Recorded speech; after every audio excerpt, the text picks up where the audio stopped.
তোমরা red rose আর gypsy দেখে ভাবছো হয়তো আজকে মৌমিতা এগুলি দিয়ে কি ভিডিও বানিয়েছে। তো তোমরা অনেকেই জানো আমি একজন প্রফেশনাল মেকআপ আর্টিস্ট। তো আজকে তোমাদের সাথে আমি একটি কাজের ভিডিও শেয়ার করব। তো আগামীকাল আছে আমার অ্যাসামিস ব্রাইড। তো ব্রাইড আগেই আমাকে ফুল পাঠিয়ে দিয়েছে, সেটা আমি সবসময় বলি যে তোমরা আমাকে আগে যদি ফুলগুলি পাঠিয়ে দাও আমি রেডি করে রাখতে পারি। রাত 1টার সময় বসে সেগুলি রেডি করছি। অমৃতাকে খাইয়ে দাইয়ে ঘুম পাড়িয়ে তারপর যেহেতু কালকে সকাল সকাল বেরোবো তার জন্য ট্রলি গুছিয়ে রেখে তারপর বসেছি জিপসি নিয়ে, তাও কি রান্নাঘরে, যাতে অমৃতার অসুবিধে না হয় তার জন্য। তো আমার সাথে যে মেয়েটি থাকে তাকে দিয়েও আমি করাতে পারতাম, কিন্তু আমি এই কাজটাকে এতটাই ভালোবাসি, মনে হয় যে সম্পূর্ণটা নিজে হাতে করলেই আমার মনটা শান্তি হয়। তো সকাল সকাল ঘুম থেকে উঠে আমি রেডি হয়ে নিয়েছি, পূজাও চলে এসেছে। তো অমিত আসছে, তারপর আমরা কিন্তু রওনা হব চিতলাতে। তো দেখো অমিত চলেও এসেছে। আজকে চিতলাতে কিন্তু আমার অ্যাসামিস ব্রাইড।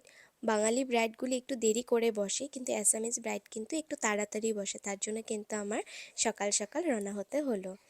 এখন আমি তোমাদেরকে, না না না তোমাদেরকে না, কয়েকজন মানুষকে, কারণ এখন তোমরা বেশিরভাগ মানুষই জানো মেকআপটা আসলে কি। আর যারা জানো না তারা তোমরা কি বলো যে অল্প টাইমে এতগুলি টাকা মেকআপ করে নিয়ে গেল। দেখো কোনো কাজ অতটাও সহজ নয়। আমরা যখন ভিডিও করি আগের ভিডিওটা দেখিয়ে চুটকি বাজিয়ে দিলাম, তারপর তোমাদের ওভারঅল লুকটা দেখিয়ে দিলাম, তোমরা কি ভাবলে এত তাড়াতাড়ি হয়ে গেল, কিন্তু না, আমরা কোনো ম্যাজিশিয়ান না। আমরা একটু একটু করে তার স্পেশাল দিনটিতে তাকে যেন খুব সুন্দর একটি লুক দেওয়া যায় সেটার চেষ্টাই করি। তার পেছনে থাকে আমাদের প্রপার ট্রেনিং, যার জন্য আমাদের অনেক সময় ব্যয় করতে হয়েছে। তারপর প্রচুর প্রোডাক্টস। এখন অনেকে ভাবো একটা দুটো দিয়ে মেকআপ হয়ে যায়, কিন্তু না, একটা মেকআপ করতে হলে তার স্কিন বুঝে আমাদের প্রচুর প্রোডাক্ট ইউজ করতে হয়। অনেক সময় আমাদের নিজেদের স্পেশাল দিনটিও সেলিব্রেট করি না, তোমাদের দিনটিকে স্পেশাল করব বলে। ব্রাইডের মেকআপ কমপ্লিট হওয়ার পর তারপর শুরু হয়ে যায় পার্টি মেকআপ। দিদি আমারটা এমন করে দাও, দিদি আমারটা অমন করে দাও। সবার মন মতো আমরা লুক ক্রিয়েট করার চেষ্টা করি। এখনও কি বলবে মেকআপ খুব ইজি?